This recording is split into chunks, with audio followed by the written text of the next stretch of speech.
Pak Ustadz, apa hukumnya mengadakan atau mengikuti arisan? Arisan. Berikut ini kita goncang. Arisan.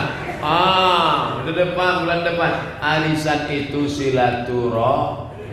Man ahabba ayyusatulahu fi rizqihi, siapa yang mau lapang rezekinya, wa yusa'alahu fi asarihi, mau mudah rezekinya, mau panjang umurnya, falyasil rahimahu, hendaklah silaturahim. Tapi kalau hanya sekedar silaturahim, maka dibuatlah arisan. Arisan masyarakat Jawa Timur, arisan masyarakat Minangkabau, arisan alumni SMA 1. Nah, kumpul. Selama di dalamnya baik, nggak apa-apa. Arisan itu wadah silaturahim. Jangan arisan untuk pamer harta. Jam berapa ya? Kita jangan. Upaya mau menunjukkan gelang besar. Kan nggak semua kita rezekinya sama. Mungkin di situ ada yang kaya, tapi ada juga yang susah. Setiap kali dia melihat gelang besar, aduh, gatal ya. Enggak rantai besar. Sampai di sana cuma menceritakan aib orang. Kalau di sana isinya zikir, bagus. Berikut ini kita arisan di rumah Bapak Ado, nanti kita baca Yasin. Bagus, di rumah itu dibacakan Yasin supaya hantu jin kabur semuanya. Bagus. Rumah yang tidak dibacakan Al-Quran, ini ada Al-Quran diletakkan di dalam lemari kaca di ruang tamu. Setiap tamu yang melihat seperti bawa kucing. Wah, pinter banget, cantik ya. Pernah dibuka kan? Maka arisan baca Quran. Yasin wal Quranil Hakim, innaka laminal mursalin. Baca. Ini sekarang banyak juga orang arisan baca Yasin yang dibaca ujung-ujungnya. Jaon, Bayagun. Pas baca rame-rame semua bisa baca. Tapi begitu satu-satu diperiksa, baca. Ya Asin. Kalau sampai baca Yasin, baca huruf Latin. Hanya belajar baca Quran.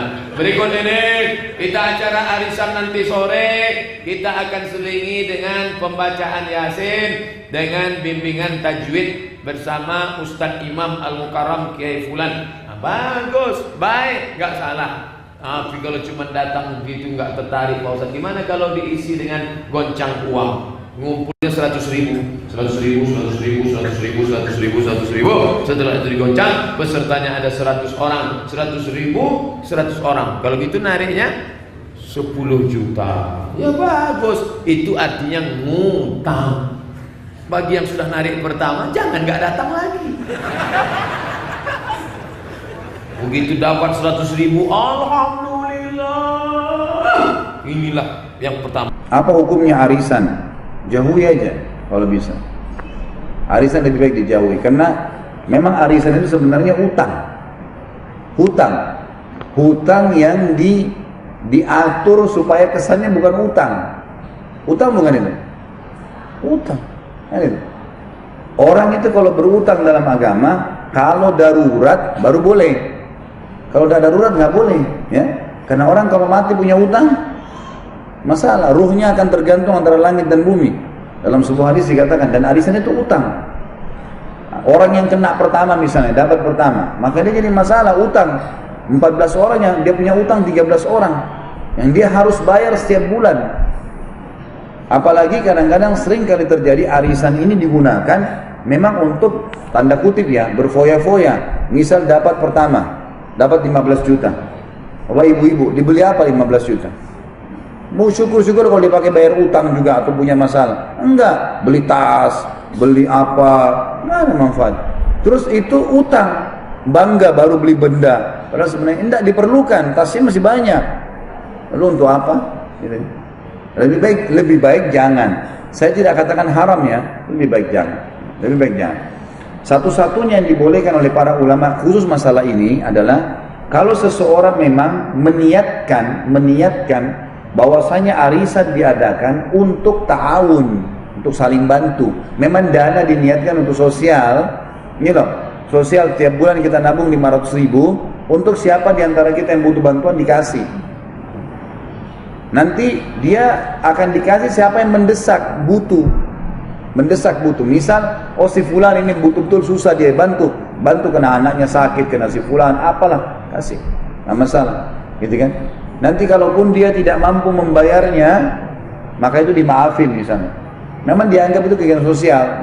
Jangan dijadikan sebagai ajang keuntungan, karena nggak ada keuntungan di arisan. Keuntungannya apa? Utang kok itu. Arisan ada dua, arisan yang benar dan tidak benar. Arisan yang benar adalah arisan yang dibangun dalam irama tolong menolong. Kami, Anda, dia, dan yang lainnya, 10 orang. Membuat satu arisan. 12 orang deh, biar tahunan deh. 11 orang deh, yang satu nolnya tadi. Oke. Dalam irama apa? Tolong menolong gitu. Yang nol itu si A. Yang ke-12 deh. Atau nomor 1. Dia memang nggak keluar duit dia, karena dia koordinatornya.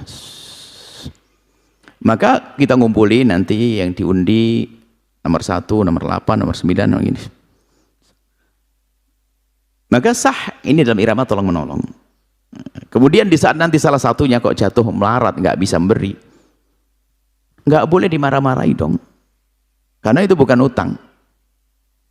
Jadi kalau ada satu nggak mampu, Masya Allah, yuk kita bantu deh agar dia mampu. Kita bantu di luar hitungan arisan, patungan lagi atau bagaimana dikasihkan ke dia biar arisan tetap jalan, bukan malah dipangkas. Kalau sudah 2 kali arisan nggak ikut, hangus keluar. Nah, ini nggak benar itu. Karena dalam irama tolong menolong yang tidak mampu justru diperhatikan. Loh, kenapa sudah tidak bayar 3 kali? Saya nggak kuat, tidak punya uang dan sebagainya. Ini dalam irama tolong menolong. Maka karena irama tolong menolong nggak ada istilahnya riba di situ. Sehingga untuk ADM-nya tadi, untuk Bu ADM itu bisa saja diberi suka-suka, asalkan yang kita semua rela. Karena kita rela diberikan, seolah-olah kita bersedekah kepada administrasi tadi. Sama, tabungan juga demikian. Bagian administrasi, jadi tabungan kita nanti kepotong. Tapi kepotong itu adalah untuk yang administrasi. Dia akan digaji, diberi dari uang kita. Jadi kita sebetulnya, karena dia telah menolong saya untuk ngumpulin duit saya, maka dia berhak dong saya beri. Sah-sah aja begitu. Jadi nggak apa-apa itu. Karena ini adalah sifatnya tolong menolong.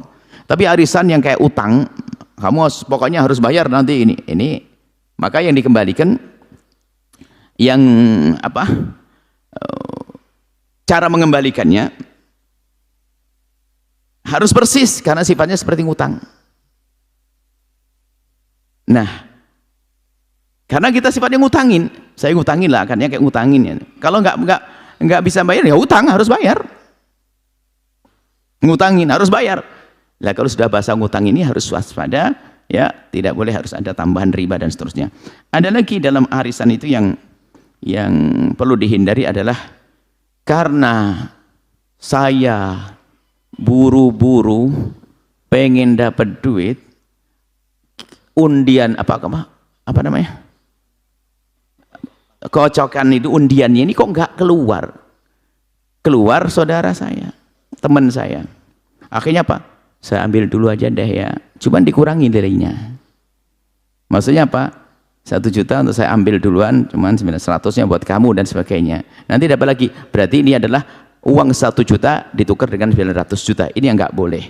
Nah, kalau Anda memang ada yang lebih memerlukan, Bu, saya lebih perlu, ya udah ambil dulu bagian saya, nggak apa-apa. Ini tidak ada tambahan apa-apa. Ngomongin sama ya tolong menolong kok. Dia lebih perlu, saya juga perlu. Baik, saya perlu. Mana yang lebih perlu? Lah itu tolong menolong. Kan gitu, tinggal dipilih aja yang lebih perlu gimana. Itu ya, dia tambah nggak boleh. Jadi nggak apa-apa semacam itu untuk administrasi, untuk sebab jangan sampai ada orang suruh tulis nggak dikasih duit.